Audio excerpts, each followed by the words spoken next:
আমার আপনজনদের কাছে আরেকটি অতি মূল্যবান বিষয় নিয়ে আলোচনার জন্য এলাম। সেটা হচ্ছে চুল পড়ে যাওয়া। তো চুল পড়ে যাওয়ার ব্যাপারে যখনই কোনো পেশেন্ট অন্য কোনো ব্যাপারে আসে, অন্য রোগ যখন আলোচনা করতে আসে, সেই সময় দেখা যায় চুলের কথাটা প্রত্যেকটি মহিলা, আমার মা কমপ্লেন করে যে আমার চুল পড়ে যাচ্ছে। যে চুল নিয়ে মা এবং মেয়েদের মধ্যে একটা খুঁতখুঁতে ভাব সবসময় আমি লক্ষ্য করি। তো এই ব্যাপারে আমি কিছু কথা আজকে আপনাদের সাথে আলোচনা করি। আমাদের জীবন যেমন বিভিন্ন ধাপ বা ফেজের মধ্য দিয়ে যায়, সেরকম চুলেরও 4টা ফেজ আছে। একটা হচ্ছে অ্যানাজেন, যেটা গ্রোথ পিরিয়ডটা শুরু হয় চুলের।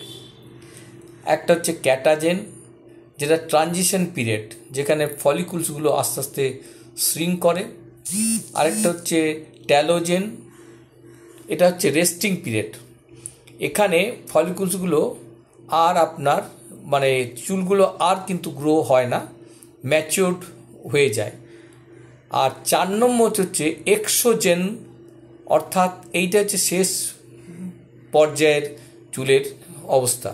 অর্থাৎ এরপরে চুল শেষ হয়ে যাবে, ঝরে যাবে সেই চুলটা। নর্মালি 50 থেকে 100টা চুল আপনার পার ডে ঝরবে, চিরুনির মধ্যে দেখা যাবে। এটা হচ্ছে নর্মাল থিং। যদি না এগুলো ঝরে, তাহলে নতুন করে চুলের জন্ম হবে কি করে? কিন্তু মুশকিল হলো, যখন আপনার চুল বেশি পড়ে, অর্থাৎ 100-র উপরে হয়ে যায়, তখন কিন্তু আমাদের একটা চিন্তার কারণ হয়ে থাকে। সাধারণত অ্যান্ড্রোজেনিক যে অ্যালোপেশিয়া, অর্থাৎ ছেলেদের ক্ষেত্রে আমাদের মাথার যে ধারটা আছে, এখান থেকে চুল আস্তে আস্তে কমতে থাকে। আর মেয়েদের ক্ষেত্রে আপনার যে ক্রাউনটা আছে এইখানটাতে, মাঝের এখানটাতে, এখানে চুলগুলো আস্তে আস্তে থিন হতে থাকে, কমতে থাকে চুলগুলো। কারো কারো ক্ষেত্রে চুলগুলো যখনই কম্বিং করছে, অর্থাৎ চুল ছাড়াচ্ছে, সেই সময় কিন্তু প্রচুর পরিমাণে গোছা গোছা চুল পড়ে যাচ্ছে। কারো ক্ষেত্রে এই জায়গাটা কোনো স্পটিং হচ্ছে, অনেকটা জায়গা নিয়ে একবারই গোছা গোছা উঠে যাচ্ছে, এরকমও আপনার দেখা যায়। তো এগুলো যখন দেখা গেলে, তখন ধরে নিতে হবে যে কিছু কারণ এর মধ্যে থাকছে, যে কারণে আপনার এই সমস্যাগুলো দেখা দিচ্ছে। মেনলি যেগুলো হচ্ছে যে নিউট্রিশন, অর্থাৎ চুলের জন্যে, গ্রোথের জন্যে একটা নিউট্রিয়েন্ট দরকার হয় এই চুলগুলোর জন্যে। শাইনিংয়ের জন্য দরকার হয়, গ্রোয়িংয়ের জন্য দরকার হয়। এর জন্য যত রকমের ভিটামিন দরকার, vitamin A, vitamin E, vitamin D এবং জিঙ্ক, ম্যাগনেসিয়াম, সেলেনিয়াম, এই সমস্ত নিউট্রিয়েন্টসগুলো চুলের জন্য দরকার হয়। এইগুলো আমরা পেয়ে থাকি খাবারের মধ্য থেকে। এখন যদি মনে হয় যে চুলের মধ্যে কোনো রকমের আনহেলদিনেস রয়েছে, অর্থাৎ চুলকানি আছে কিংবা ডেনড্রাফট আছে, সেক্ষেত্রে সেগুলো যদি পরিষ্কার না করা হয়, তাহলে কিন্তু চুল তো গ্রোথ হবে না। যখনই অর্থাৎ ফার্স্ট ফেজটা যখনই আসছে, তখনই সে চুল মরে যেতে পারে, ন্যাচারালি ঝরে যাবে, চুল আর গ্রো হবে না। আরেকটা রিজন হচ্ছে যে দেখা যায় যখন কোনো মেয়েদের যদি ফিমেল কিছু সমস্যা থেকে থাকে, পিসিওডি থাকে, থাইরয়েডের সমস্যা থাকে, এইসব জনিত যে সমস্যা হয়, ইরেগুলার যদি মেন্স হয়, তাহলে কিন্তু আপনার চুল ঝরতে পারে। এর সাথে ওবেসিটিও জড়িয়ে থাকে। হজমের যদি সমস্যা হয়, তাও হতে পারে। আরেকটা, মেনোপজ যখন হয়, অর্থাৎ মেয়েদের যখন পিরিয়ডটা শেষ হয়ে যায়, যে বয়সে ওই 40-45-এর পরে ধরুন, তখন কিন্তু চুল ঝরতে পারে। অর্থাৎ এস্ট্রোজেন, প্রোজেস্টেরন, এই সমস্ত যে হরমোন, বিভিন্ন যে হরমোন রয়েছে, হরমোনের যে ডিসব্যালেন্স আছে, সেই হরমোন ডিসব্যালেন্সের জন্য চুল ঝরার একটা কারণ থাকতে পারে। আরেকটা হচ্ছে মেডিকেশন, অর্থাৎ বিভিন্ন ধরনের যে আমরা ওষুধ খেয়ে থাকি তার ওষুধের সাইড রিয়াকশানের তো হতে পারে। যেমন আপনার যদি আমরা ডায়াবেটিকের মেডিসিন কিছু নিয়ে থাকি, যে কোনো মেডিসিন, অ্যালোপ্যাথি মেডিসিন দেখবে লেখাই থাকে যে কিছু সাইড এফেক্ট আছে। তো কেমোথেরাপিতেও জানেন যে কেমো যখন দেওয়া হয় তখন চুল উঠে যায়। তো আবার ওষুধটা উইথড্র করে নিলে আবার সেগুলোকে সমস্যার সমাধান হয়ে যায়। কিন্তু যাক, মেডিসিনাল বা সার্জারি কেসের ক্ষেত্রেও কিন্তু আপনার চুল পড়তে পারে। আরেকটা হচ্ছে জেনেটিক, অর্থাৎ পূর্বপুরুষ জনিত যদি কারো চুল কম হয়ে থাকে তাহলে সেক্ষেত্রেও কিন্তু আপনার এই সমস্যাটা চুল কম থাকার বা ঝরে যাওয়ার একটা টেন্ডেন্সি থাকে। আরেকটা হয় অনেক মহিলারা চুলগুলো খুব টাইট করে বাঁধেন। এই চুল টাইট করে বাঁধলে যেটা হয় সেক্ষেত্রে কিন্তু আপনার ওই চুলের গোড়াটা ফলিকলসগুলো একটু টেন্স হয়ে থেকে উইক হয়ে যায়। সেটাও একটা কারণ হতে পারে যে চুল ঝরে যাওয়ার। আর আরেকটা যেটা খুব সচরাচর আমরা দেখতে পাই সেটা হচ্ছে যে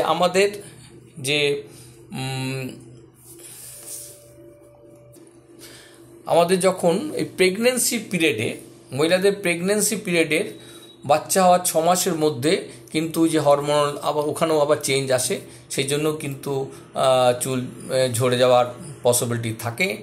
এবং আরেকটা ট্রেস হয়, অর্থাৎ বাচ্চাটা মানুষ করা ইত্যাদি এইসব নিয়ে নানারকম ট্রেস হয়। যে কোনো মানুষের যদি ট্রেস হয় তাহলে কিন্তু ট্রেস বা অ্যাংজাইটি জনিত বা ঘুমের সমস্যা জনিত এগুলোতেও কিন্তু চুল পড়ার একটা কারণ দেখা দিতে পারে। এইসবগুলোর থেকে আপনার মুক্তি পেতে গেলে আমি যেগুলো আগে বললাম যে নিয়মিত খাওয়া দাওয়া করতে হবে যাতে হজম শক্তি ঠিক থাকে, এবং পরিমাণ মতো ফল খেতে হবে যাতে আপনার vitamin A, vitamin D, vitamin E এইসবগুলো যাতে আমরা পাই। বায়োটিন কিন্তু একটা আমাদের চুল গ্রোথের জন্যে একটা ভালো রোল নেয়। সুতরাং এইগুলো করার জন্য খাবার সঙ্গে সঙ্গে আপনারা যাতে পামকিনস, ক্যাপসিকাম, অ্যালমন্ডস এই জিনিসগুলো যদি আমরা খাওয়ার মধ্যে রাখি তাহলে কিন্তু অনেকটাই আমাদের উপকার হতে পারে। পিনাটস, তারপর পালং শাক, এইগুলোর মধ্যে প্রচুর পরিমাণে আপনার অ্যালমন্ডসের কথা বললাম, ক্যারোট অর্থাৎ গাজর, এর মধ্যে কিন্তু বায়োটিন থাকে। এইগুলো যেন খাবারের মধ্যে যদি আপনি ইনক্লুড করেন তাহলে কিন্তু ছোলা, পুং দেওয়া আছে ছোলা, এসবগুলো খেলে কিন্তু ভিটামিনের আমরা যে অভাবটা চুলের মধ্যে আসে সেগুলো অনেকটাই উপকার হতে পারে। এবারে জল, প্রচুর পরিমাণে জল তো আপনার খেতে হবে শরীরের জন্যে। হজম শক্তি যদি না ঠিক থাকে তাহলে কিন্তু চুলের গ্রোথ হবে না। আয়রন একটা ভাইটাল রোল প্লে করে, অর্থাৎ অক্সিজেনটা আমাদের ফলিকলসগুলোকে সাপ্লাই করে অক্সিজেন। সুতরাং যদি আয়রন ডেফিসিয়েন্সি হয় তাহলে চুল কিন্তু ঝরতে পারে। এবং আদার ভিটামিন কথা তো আমি বললাম যে নিউট্রিয়েন্টসগুলো আমাদের অত্যন্ত জরুরি এইগুলোর জন্যে। এখন হজম শক্তি যাতে ঠিক থাকে, নিয়মিত এক্সারসাইজ করা, নিয়মিত খাওয়া এইগুলো পাশাপাশি আমরা হোমিওপ্যাথিতে কি করতে পারি। হোমিওপ্যাথিতে সচরাচর আমি 2টো মাদার টিংচার লাগানোর জন্য আমি ব্যবহার করি। যে ক্ষেত্রে যদি আমার ড্যান্ড্রাফ বেশি থাকে এবং চুলকানি থাকে সেক্ষেত্রে কিন্তু থুজা মাদার এবং ইচেনেশিয়া মাদার, এই 2টো মাদার ইকুয়ালভাবে মিশিয়ে আমরা জলের সঙ্গে একটু ইকুয়াল কোয়ান্টিটি নিয়ে স্নানের পরে লাগাতে পারি। কারণ এগুলো রাত্রে লাগালে ভালো হয়, কিন্তু রাত্রে লাগালে অনেক সময় ঠান্ডা লেগে যাওয়ার চান্স থাকে। এতে কিন্তু ড্যান্ড্রাফটা আপনার কন্ট্রোল আসবে। এবং সাথে সাথে যদি এইসব না থাকে তাহলে আরেকটি মাদার টিংচার আমরা যে ব্যবহার করি তাহলে সেটা হচ্ছে জাবরন্ডি এবং কেশুটের কথা আমি কয়েকদিন আগে ফেসবুকে কিন্তু লিখেছিলাম। কেশুটি তো অত্যন্ত মূল্যবান একটি আপনার জিনিস, যেটা কিন্তু চুলের সব ধরনের চুলে কিন্তু আপনার উপকার করে। কেশুট মাদার, জাবরন্ডি মাদার এবং রোজ মেরি মাদার, এইটা ইকুয়াল কোয়ান্টিটিতে আপনার যদি নিয়ে আমরা স্নানের পরে লাগাই, স্নানের পরে যদি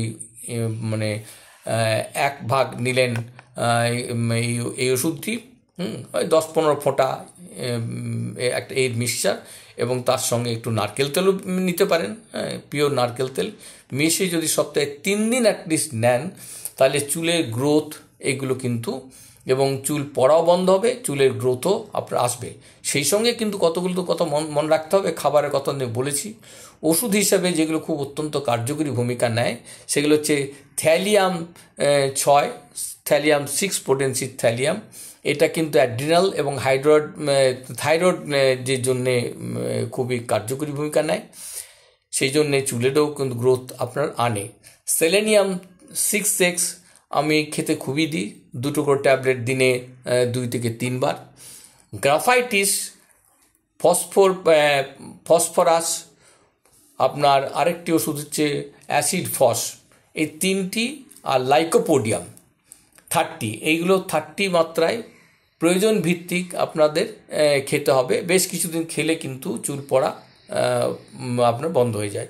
যদি কারো খাবার একটু মিষ্টি পছন্দ করে, গরম খাবার পছন্দ করে, এবং একটু স্লাইট শীত কাতুরে একটু টিমিড টাইপের, তাদের ক্ষেত্রে lycopodium is a very good medicine. যাদের একটু গ্যাস ট্যাসগুলো বিকেল দিকে হয়, তারা সপ্তাহে যদি 2 দিন বা 3 দিন আপনি লাইকোপোডিয়াম 30 দিনে 2 বার করে খান, এবং লাগাবার যে ওষুধটা বললাম সেই লাগাবার ওষুধটা যদি দিনে অ্যাটলিস্ট 1 বার করে কিছুদিন লাগান, তাহলে কিন্তু অতি অবশ্যই উপকার পাবেন। যদি মাথায় চুলকানি থাকে এবং আঠালো জাতীয় কিছু বের হয়, তাহলে সেক্ষেত্রে কিন্তু গ্রাফাইটিস 30 বা 6 4টা করে গুলি সপ্তাহে 2 থেকে 3 দিন বেশ কিছু দিন নিন, তাহলে কিন্তু আপনার চুল পড়া বন্ধ হবে, এবং ওই যে আপনার স্কিনের যে সমস্যা স্কাল্পে থাকে সেই স্কিনের সমস্যাও কিন্তু সমাধান হয়ে যাবে। অনেকের স্পট হয়ে যায় চুলে, অর্থাৎ বাঁচ চুল পড়ছে, সেক্ষেত্রে ফ্লোরিক অ্যাসিড ফ্লোরিক, এইটা কিন্তু 6 অথবা 30 4টা করে গুলি দিনে 2 বার করে আপনি সপ্তাহে 3 দিন করে খান, এবং সাথে লাগানোর যে ওষুধটা বলেছি সেটা লাগান, তাতে কিন্তু অনেকটাই উপকার আপনাদের হবে। যদি অনেকের ক্ষেত্রে মাথা ঘামে এবং মাথায় দুর্গন্ধ থাকে, সেক্ষেত্রে কিন্তু সালফার 6 4টে করে গুলি সপ্তাহে 2 দিন প্রতি কয়েক সপ্তাহে আপনি খান, 1 বার করে সকালে খালি পেটে, তাহলেও কিন্তু সেক্ষেত্রে আপনি উপকার পাবেন। এইগুলো গেল আপনার হোমিওপ্যাথি ওষুধ। এছাড়া যদি বেশি কিছু সমস্যা থাকে, তাহলে অতি অবশ্যই আপনারা হোমিওপ্যাথি যে ডাক্তার কাছাকাছি পাবেন তার পরামর্শ মতো ওষুধ খাবেন। আরও কিছু ওষুধ এর সঙ্গে আমরা ব্যবহার করে থাকি পার্মানেন্ট রিলিফের জন্যে। পেটের দিকে সবসময় একটু নজর দিতে হবে। পেট যদি ঠিক থাকে, গ্যাস যদি কম হয়, হজম শক্তি ঠিক থাকে, তাহলে চুল পড়া অতি অবশ্যই আপনার বন্ধ হবে। আর সবথেকে বড় কথা হচ্ছে স্ট্রেস, যতটা পারেন স্ট্রেস কমান বা অ্যাংজাইটি কমান বললেই আমরা হয় না, আমাদের সংসারে বিভিন্নভাবে চলতে হয়। তবু যতটা সম্ভব যাতে ঘুমটা ঠিক হয় সেদিকে নজর দিন, ঠিকমতো জল খান এবং ফল খান। মা এবং মেয়েরা ফল খান একটু করে, তাহলে কিন্তু এই সমস্যার সাথে সমাধান হবে। নমস্কার।